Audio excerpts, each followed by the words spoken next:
পাহাড়ের কোল ঘেঁষে দাঁড়িয়ে থাকা ছোট শহর নীলগিরি। সেখানে পুরনো আমলের একটি কাঠের বাংলোতে থাকতে এসেছেন লেখক অনিমেষ। নির্জনে বসে নিজের নতুন উপন্যাস শেষ করাই তার উদ্দেশ্য।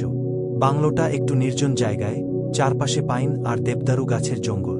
প্রথম কয়েকদিন ভালোই কাটছিল, কিন্তু 4-5 দিন পর থেকেই অনিমেষ লক্ষ্য করলেন এক অদ্ভুত ব্যাপার। প্রতিদিন ঠিক সন্ধ্যা 7টায় বাগানের পুরনো ভাঙা বেঞ্চটাতে একটি মেয়ে এসে বসে। মেয়েটির পরনে সাদা রঙের শাড়ি, কাঁধ পর্যন্ত খোলা চুল।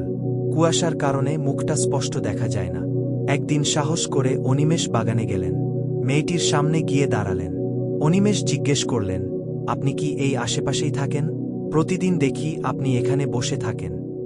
মেয়েটি মাথা তুলল, বড় বড় মায়াবী চোখ, কিন্তু তাতে যেন এক গভীর বিষাদ। সে মৃদু স্বরে বলল, আমি অপেক্ষা করি।